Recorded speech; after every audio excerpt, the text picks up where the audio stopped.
اللہ الرحمن الرحیم مواضع الکراہۃ فی الامامۃ والجماعۃ۔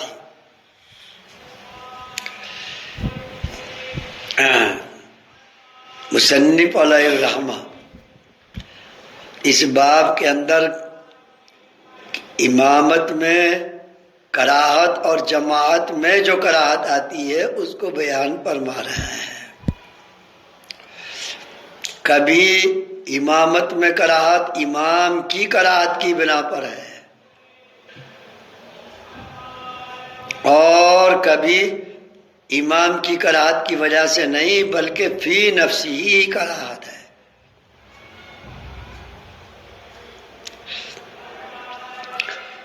یعنی وہ جگہ جہاں امامت میں کراہت آ جاتی ہے اور جماعت میں بھی کراہت آ جاتی ہے، اس میں دونوں قسم کی کراہتیں شامل ہیں، کراہت تنزیہی بھی اور کراہت تحریمی بھی۔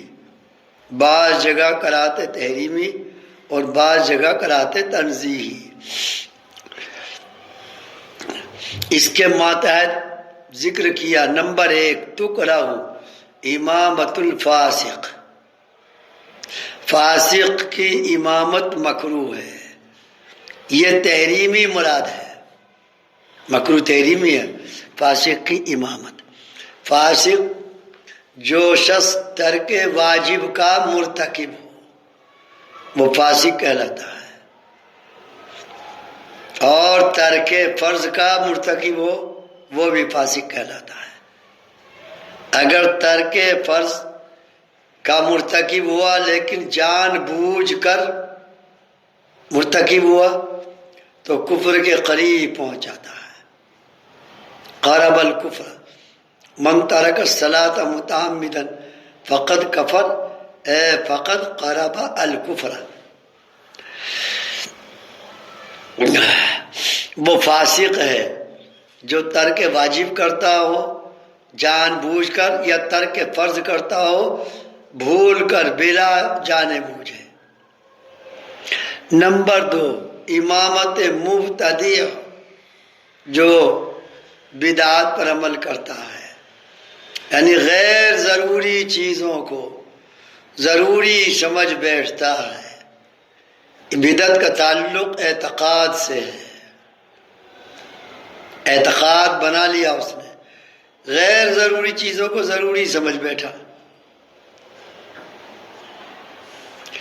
اس لیے نمبر 3 تکرہ امامت الاعمى، نابینا کی امامت بھی مکروہ تحریمی ہے، لیکن یہ مکروہ تنزیہی ہے، مکروہ تحریمی نہیں ہے، مکروہ ہے، تنزیہی مکروہ ہے، تحریمی نہیں ہے۔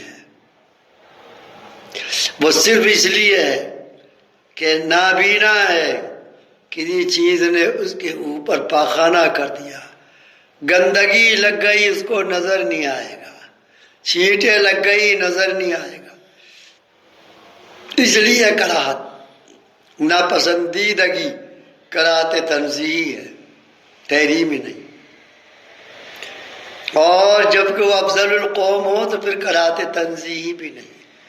پڑھا لکھا ہے، عالم ہے اور عالم ہے، حافظ بھی ہے، قاری بھی ہے، مفتی بھی ہے، نابینا ہے۔ اب دیکھیے، اب اس کو امام بنانا افضل ہو گیا، اس لیے کہ جتنا ایسا شخص امام بنے گا کہ جو قوم کی نظروں میں باعزت ہو، اس کی امامت بھی اسی قدر باعزت ہوگی اور باعظمت ہوگی۔ الا اذا كان افضل القوم الذين اجتمعوا فلا تکرہ، ہاں اگر وہ نابینا افضل قوم ہے، جن لوگوں نے ان کو بلایا ہے وہ ان میں افضل ہے، علماً بھی عملاً بھی۔ بہت سے لوگ ہوتے ہیں نابینا ہیں مگر علم اتنا کہ بینا لوگوں کا علم اتنا نہیں، حافظ ہیں ایسے حافظ کہ بینا ایسے حافظ نہیں۔ اور یہ حقیقت ہے مولانا، نابینا اگر عالم ہے تو بہترین عالم ہوگا، اور اگر حافظ ہے تو بہترین حافظ ہوگا، اگر گویا ہے تو بہترین گویا ہوگا، آواز بڑی صاف ہوگی، حساس ہوگا نابینا آدمی، احساس بہت جلدی کرے گا، فلاں چیزوں کا احساس کرتا ہے، آنکھوں سے دیکھتا نہیں، احساس کرتا ہے۔ حضرت حاجی امداد اللہ ماجر مکی رحمۃ اللہ علیہ نابینا ہو گئے تھے اور مکے پہنچ گئے تھے جب یہاں سے وارنٹ جاری ہوئے گرفتاری کے انگریز کی طرف سے، ان مولویوں کو پکڑ لو، انہوں نے کام خراب کر رکھا ہے۔ حضرت سے بھی پہنچ گئے، نابینا تھے، حضرت کی مجلس لگتی تھی، پہلے تو 3 روز تک کھانے کو نہیں ملا، سنا مولانا، کھانے کو نہیں ملا 3 روز تک، بس جا کر کے بیت اللہ کے میں شہر میں پڑ گئے، کہنے لگے اللہ میں کسی کا مہمان نہیں، تیرا مہمان ہوں۔ 1 روز گزرا، 2 روز گزرے، تیسرے روز ایک صاحب مطاف میں اعلان فرما رہے اللہ کا مہمان کون ہے، اللہ کا مہمان کون ہے۔ بس حضرت حاجی صاحب اس کو بلایا، بھائی یہاں آ جاؤ میرے پاس، کون ہے اعلان کرنے والا، بلا لیا، آ گیا، جب آواز لگائی کون ہے، آ گیا۔ حضرت کیوں بلایا؟ بھائی اللہ کے مہمان کی تلاش ہے آپ کو؟ جی میں اللہ کا مہمان ہوں، میں نے 3 روز پہلے مطاف میں حاضر ہو کر کہا تھا اللہ سے، اے اللہ میں تیرا مہمان ہوں، کسی کے دروازے پر نہیں جاؤں گا، بس وہیں سارا انتظام ہو گیا۔ ان کے خواب میں پہنچے کوئی صاحب بزرگ اور ان کو کہا ارے مطاف میں اللہ کا مہمان پڑا ہوا ہے، جا چل اٹھ اس کی خبر گیری کرو، اللہ کا مہمان ہے۔ دیکھا تو کون؟ حاجی امداد اللہ ماجر مکی رحمت اللہ علیہ، سمجھے مولانا؟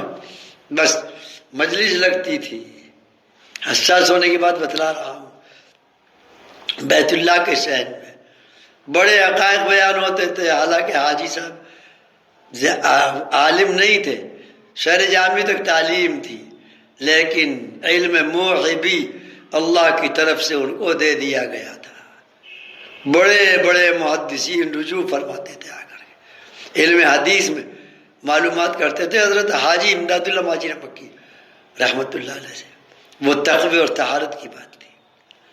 حضرت حاجی صاحب کے بارے میں لکھا ہے کہ 40 سال میں ایک بار ان کی تکبیر اولا فوت ہوئی، یعنی امام کے ساتھ اللہ اکبر کہہ کر داخل ہو جانا مقتدی کا نماز میں، تو وہ تکبیر تحریمہ، اس روز یہ فرمایا کہ آج میری تکبیر تحریمہ چھوٹ گئی، مجھے اتنا بڑا غم ہے کہ اگر لڑکا مر جاتا تو مجھے کوئی غم نہ ہوتا۔ 40 سال تک تکبیر تحریمہ کی پابندی، اور وہ چھوٹ گئی آج۔ مولانا یہ تقوی کی بات ہے، ایسے متقیوں پر اللہ کا کرم نہیں ہوگا؟ کیا ان کو علم نہیں ملے گا اللہ کی طرف سے؟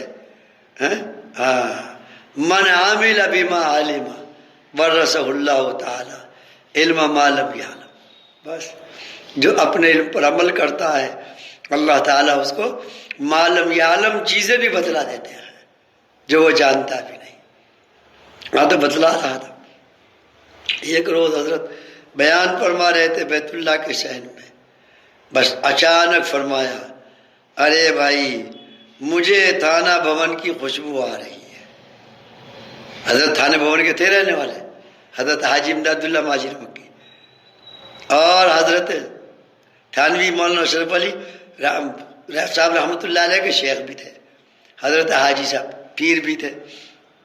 فرمایا ارے بھائی مجھے تھانہ بھون کی خوشبو آ رہی ہے، نابینا تھے، بیٹھے تھے، بیان چل رہا تھا، اچانک فرمایا تھانہ بھون کی خوشبو آ رہی ہے، کوئی ہے تھانہ بھون کا؟ اگر ہے مجلس میں تو بھائی میرے قریب آ جائے۔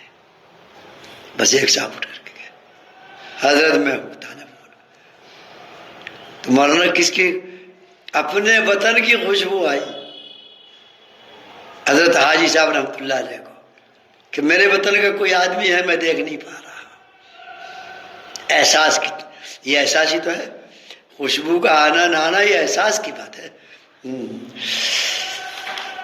ہاں چلیے، آما ایسے بھی ہوتے ہیں. ہاں جب وہ افضل القوم ہو اور لوگوں نے ان کو بلایا بھی ہو فلا تکرہو، پھر اس کی امامت مکروہ نہیں ہوگی. نمبر 4 تکرہ امامت الجاہل، جاہل کی امامت مکروہ ہے. جو پڑھا لکھا کم درجے کا، بہت کم، بس الحمد شریف یاد ہے، ایک آدھ صورت یاد کر رکھی، بس ہر رکعت میں ہر نماز میں وہی ایک صورت پڑھتا رہے، نماز تو ہو جائے گی اس کی. برابر ہے کہ وہ بدوی دیہاتی ہو یا حضریہ ہو یعنی شہری ہو. پہلے بدوی اور دیہاتی کم تعلیم والے ہوتے تھے، اس لیے جزیات میں کتابوں میں یہ بھی ملے گا کہ گاؤں والے کی امامت مکروہ ہے، اس لیے کہ غالب جہالت تھی گاؤں میں، اب جہالت نہیں ہے. اب اس سے مراد کیا ہے؟ جاہل، جو علم دین نہیں جانتا، بس وہ چاہے شہر کا ہو چاہے گاؤں کا ہو، اس کی امامت مکروہ ہے. اور جو عالم ہے گاؤں کا بالکل جائز، افضل امامت ہے. شہر کا جاہل ہے اس کی امامت مکروہ، اگر شہر کا جاہل ہے. برابر ہے کہ وہ بدوی یعنی دیہاتی ہو یا حضری یا شہری ہو. ما وجود العالم، لیکن کب؟ جب ہے اس کی امامت مکروہ جب کہ عالم موجود ہو پیچھے، تب مکروہ ہے. اور اگر عالم ہے نہیں، سارے ایک دوسرے جاہل اکٹھے ہو رہے، بس جو بھی کھڑا ہو گیا امامت کر لے گا. جب افضل موجود ہو پھر مفضول کی امامت مکروہ ہے. اور اگر اس وقت نہیں تھا، جب تکبیر کہی جا رہی جماعت کے لیے، اس وقت کوئی نہیں تھا، سارے جاہل اکٹھے ہو رہے تھے، بس ایک ہی کو انہوں نے آگے بڑھا دیا، نماز پڑھ. اب ایک رکعت ہوئی تھی تو حضرت عالم صاحب بھی تشریف لے آئے، مولوی عبداللہ سیر صاحب بھی آ گئے. اب یہ نہیں ہوگا کہ اب امامت مکروہ تحریمی ہو گئی، اس لیے کہ اب ہٹنا مشکل ہے. مانو نا، اس جاہل کا امامت سے ہٹ جانا اور اس عالم کو آگے بڑھا دینا یہ مشکل، اس لیے اب بھی کراہت نہیں آئے گی، یاد رکھنا. نمبر 5 تکرہ امامت من یکرہ الناس لنقص فیہ، اس شخص کی امامت مکروہ ہے کہ جس سے لوگ کراہت کرتے ہوں کسی نقص کی وجہ سے. پڑھا لکھا ہے لیکن کیا لوگ کراہت کرتے ہیں، مجذوم ہے، کوڑ کا مرض ہے، یا ایسا مرض ہے جو کورونا کا زمانہ ہے، کورونا لگ جائے گا، بس 2 گز کی دوری بنائے رکھیے. ہاں حدیث میں فرمایا کہ جس سے لوگ کراہت کرتے ہیں اس کو چاہیے کہ خود امامت نہ کرے، جمع نہ رہے، پکڑے نہ رکھے امامت کی رسی کو، مضبوط کے چھوڑنے کا نام نہیں، چھوڑ کر کے الگ ہو جائے جس سے لوگ نفرت کرتے ہو امامت سے. لیکن لے نقص فی، اس میں نقص ہو تب. اور اگر بلا وجہ کراہت کرتے ہو لوگ، کوئی نقص نہیں، کوئی عیب نہیں، بس کسی وجہ سے دشمنی ہو گئی، کوئی ناپسند آ گئی بات، اس کی وجہ سے نہیں، لے نقص فی کی قید لگی ہوئی. چلیے، مکروہ امامت اس شخص کی جس سے لوگ کراہت کرتے ہوں اس میں عیب ہونے کی وجہ سے. نمبر 6 یکرہ تطویل الصلاۃ علی القدر المسنون، مکروہ ہے نماز کا لمبا کرنا قدر مسنون پر، طوال مفصل، ظہر میں، عصر میں، عشاء میں، فجر میں، قصار اور اوساط مفصل، قصار مفصل جو بیان کیا گیا. مغرب میں کیا ہے؟ قصار مفصل، عشاء میں اور فجر میں طوال مفصل، اور باقی اور میں اوساط مفصل. یہ قدر مسنون ہے، اس سے بھی لمبی کر دی قرت. بس 15 منٹ لگ گئے، 20 منٹ لگ گئے، اب بیچارے معذور بھی ہیں جماعت میں، ضرورت مند بھی ہیں جماعت میں، کھڑے پریشان ہو گئے. اب مجھے کھڑا ہونا بڑا مشکل پڑتا ہے، بعض مرتبہ یہاں وہ ہے میں بیٹھ کر کے نماز نہیں پڑھتا ہوں اب بھی، حالانکہ یہاں درد رہتا ہے بالکل، چلنا پھرنا دشوار، لیکن پسند نہیں بیٹھ کر نماز پڑھنا. اب فجر کی نماز میں دشواری ہونے لگی، اس لیے کہ پہلی رکعت بڑی طویل ہوتی ہے دارالعلوم میں، پہلی رکعت، اور جمعہ میں تو پہلی رکعت میں 3 صفحے اور دوسری رکعت میں 2 صفحے پڑھے جاتے ہیں، سنت کے مطابق ہے بس، لیکن سب برداشت کرتا ہوں، کھڑا تھا. چلیے ہاں، قدر مسنون پر نماز کو طویل کرنا مکروہ ہے، لیکن تحریم ہی نہیں ہے، تنزیہی مکروہ ہے، ناپسندیدہ ہے، اس میں کراہت نہیں آئے گی نماز میں. عمل کراہت کا ہے، ایسا کرنا مکروہ ہے، نماز میں کراہت نہیں آئے گی. نمبر 7 تکرہ جماعت النساء، عورتوں کی جماعت بھی مکروہ ہے، یہ مکروہ تحریمی ہے. جماعت کے لیے مرد ہے، عورتیں جماعت کے لیے نہیں، جماعت سے نماز نہیں پڑھیں گی، ورنہ تو جماعت کے لیے وہ اپنے گھروں سے نکل کر کے آئیں گی، بے پردگی ہوگی. پہلے ہی اسلام نے خیال رکھا ہے ان کا، عورتوں کا، کہ اگر جماعت ان کی جائز قرار دے دی گئی تو عورتیں کہیں نہ کوئی جمع ہوگی. اس لیے کہ جماعت کا مطلب کیا ہے؟ زیادہ عورتیں مل کر کے ایک ساتھ نماز پڑھیں. تو جب زیادہ عورتیں آئیں گی، کوئی ایک میل سے آ رہی، کوئی آدھا میل سے آ رہی، کوئی کہیں سے آ رہی، کوئی کہیں سے آ رہی، جماعت میں شریک ہوں گے تو بے پردگی ہوگی. اس لیے بڑی مصلحت ہے اس چیز میں. مکروہ ہے جماعت عورتوں کی، وحدہن، اکیلی عورتوں کی، صرف عورتوں کی جماعت مکروہ تحریمی ہے. لیکن اگر فَإِن صَلَّيْنَا، اگر وہ مزید ہو جائیں پھر کہا چلو نماز تو ہو ہی جائے گی آپ کی، لیکن آپ کی جو امامن ہوگی وہ ہمارے مردوں کے امام کی طرح سے بالکل ایک صف کے برابر آگے نکل کر کے کھڑی نہ ہو، بس وہ اتنا ایک ایڑی کے برابر، جیسا کہ ایک مقتدی ہوتا ہے اور امام ایک ایڑی کے برابر، امام صاحب آگے بڑھ جاتے ہیں، مقتدی ایک ایڑی کے برابر پیچھے ہٹ جاتے ہیں، بس اتنا. اس طرح وہ امامت کرے گی ان عورتوں کی، امامن بیچ میں کھڑی ہوگی اور ایک ایڑی کے برابر فرق کر کے کھڑی ہو جائے گی. جماعت عورتوں کی جماعت مکروہ تحریمی ہے، صرف عورتوں کی تنہا. پس اگر انہوں نے جماعت سے نماز پڑھی تو ان کی امامن کھڑی ہوگی ان کے بیچ میں، آگے بڑھ کر کے ایک ایڑی کے برابر. اس طرح نہیں ہوگی جس طرح مرد. دیکھو مردوں کی مشابہت سے نماز میں بھی روکا گیا ہے عورتوں کو. نمبر 8 یکرہ حضور النساء الجماعت فی ھذا الزمان لعموم الفتنہ، مکروہ ہے عورتوں کا جماعت میں مردوں کی حاضر ہونا اس زمانے میں، چاہے کتنا بھی پردے کا اہتمام کرے، لیکن اگر پردے کے اہتمام سے آگے پڑھ لی تو نماز ہو گئی. مگر اس میں بھی شرط ہے، حضرت امام صاحب کو عورتوں کی امامت کی نیت کرنی پڑے گی.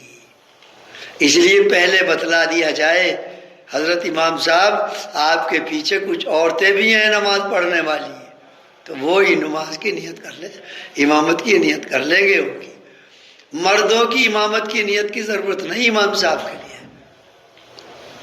اگر اپنی نماز پڑھنے کے لیے کوئی مرد کھڑا ہوا، اس نے اپنی نماز کی نیت کی ہے پڑھنے کی، اور پیچھے مقتدیوں کی نیت کچھ نہیں کی، اسے خیال بھی نہیں تھا کہ میرے پیچھے لوگ کھڑے ہو جائیں گے آ کر کے، اور کچھ لوگ آگے آگے بس، اور سب کی نماز ہو گئی.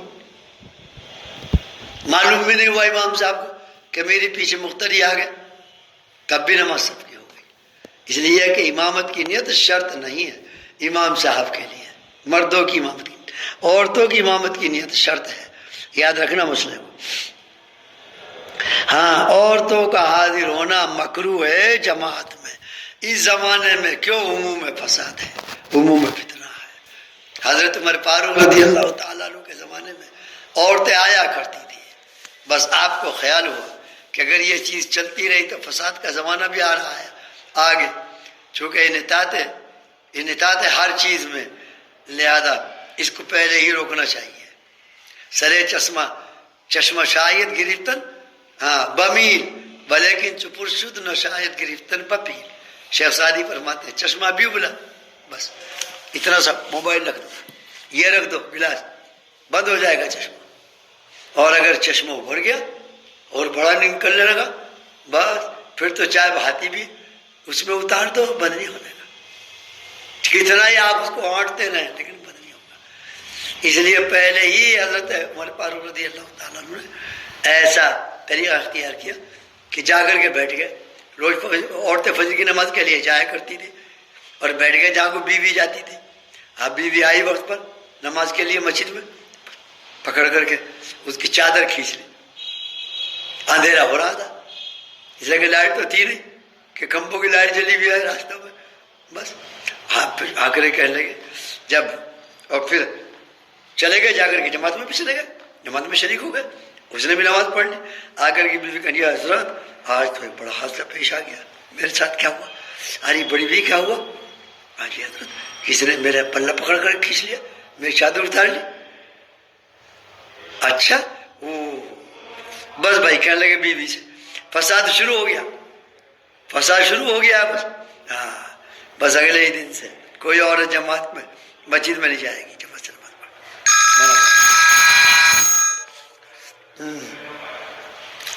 چلیے موقف المقتدی و ترتیب الصفوف. مقتدی کہاں کھڑے ہوں گے اور صفوف کی ترتیب کیا ہوگی، کس ترتیب سے صفوف لگائی جائے گی.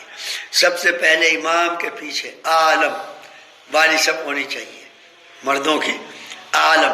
اگر امام صاحب کو ضرورت پڑ جائے اور امام صاحب کا وضو ٹوٹ جائے، امام صاحب فوراً کسی کو اپنے پیچھے سے امام بنا کر کے چلے جائیں.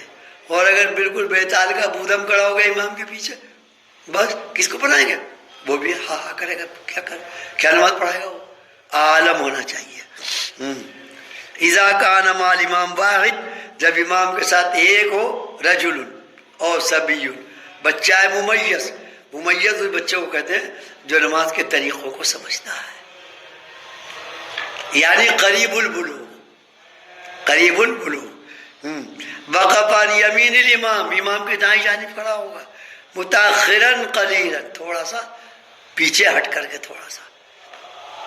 چلیے یہ تو جب کہ یا تو مرد ہو کوئی تھوڑا پیچھے ہٹ کر کے، یا کوئی بچہ ہو لیکن ہاں ہوشیار بچہ ہے نا، نماز کے بارے میں ہوشیار ہو بچہ. تو اذا کان مع الامام رجلان، اور اگر دو آدمی ہیں یا اس سے زیادہ، قاموا خلفہ، ایک صف کے پیچھے برابر کھڑے ہو کر ہاں پیچھے کھڑے ہوں گے. قضا اذا کان مع الامام رجل و صبی، ایسے ہی جب کہ امام کے ساتھ ایک آدمی ہے بڑا اور ایک بچہ ہے، قاما خلفہ، وہ بھی اس کے پیچھے ہی، یعنی ایک صف کے برابر پیچھے ہٹ کر کے کھڑے ہوں گے.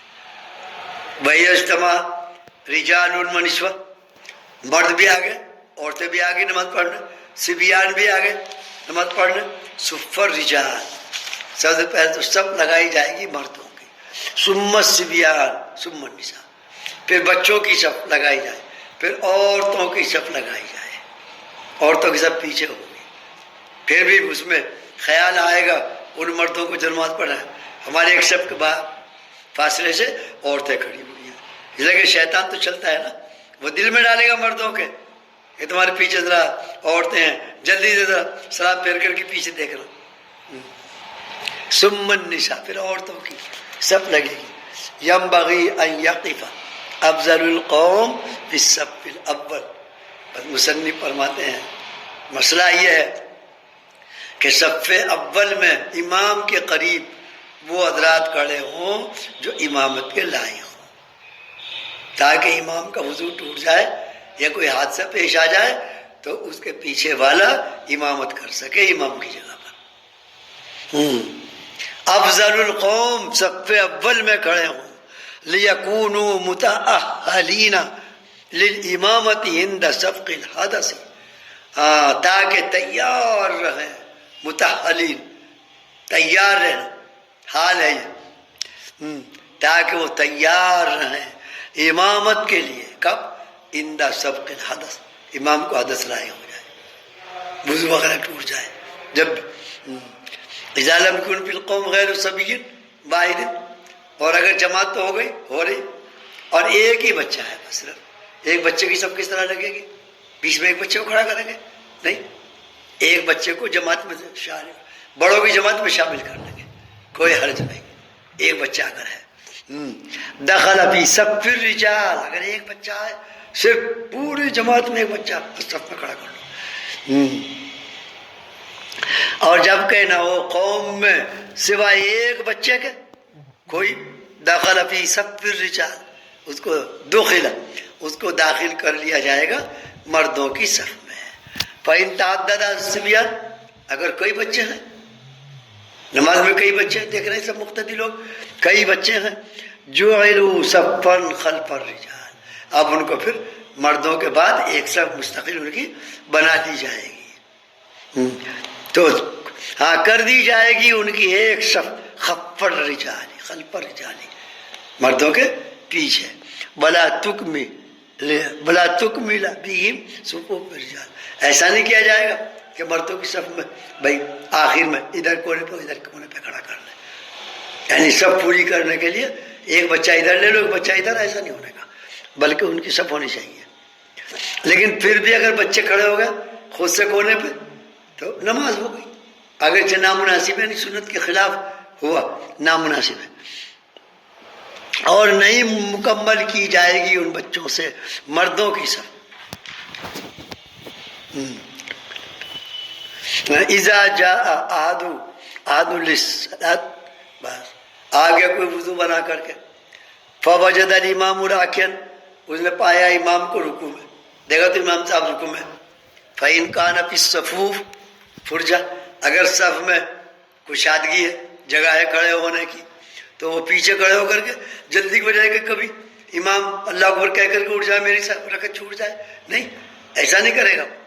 وہ صف میں ہی داخل ہوگا اور وہیں تکبیر کہے گا، وہیں امام کے ساتھ رکوع میں چلے جائے گا، امام کے پیچھے جھک جائے گا جا کر کے، خواب وہ رکعت چھوٹ جائے، صف میں آنے میں، صف میں داخل ہونے میں رکوع چھوٹ جائے، امام کا رکوع چھوٹ گئے اور رکعت چھوٹ جائے، کوئی حرج نہیں. چلیے، جب آیا کوئی شخص نماز کے لیے، پس پایا اس نے امام کو رکوع کی حالت میں، فإن كان في الصفوف فرجہ، اگر صفوف کے اندر کیا ہے کشادگی اور گنجائش ہے، فلا يكبر للاحرام خارج الصف، اس صف سے باہر امام وہ تکبیر کہہ کر کے داخل نہیں ہوگا نماز میں، صف سے باہر. پر نہیں تکبیر کہے گا وہ تکبیر تحریمہ اس صف سے باہر، بل یقوم فی الصف، بلکہ صف میں ہی کھڑا ہوگا، بل یکبر، اور تکبیر تحریمہ کہے گا اس میں، بولو فاتت الرکعت، اگرچہ رکعت چھوٹ جائے اس کی، یعنی اتنی دیر لگے رکعت چھوٹ جائے، مثلا وہاں تک پہنچ گئے اور کنارے پر ہے اور لمبی صف ہے، اتنے وہاں تک دوڑے گا امام، اٹھ جائے گا رکوع سے، تو اس کا پرواہ نہ کرے بلکہ وہیں جائے. بولو فاتت الرکعت، اگرچہ فوت ہو جائے اس کی رکعت، تب بھی صف میں ہی کھڑا ہوگا اور وہیں شریک ہوگا.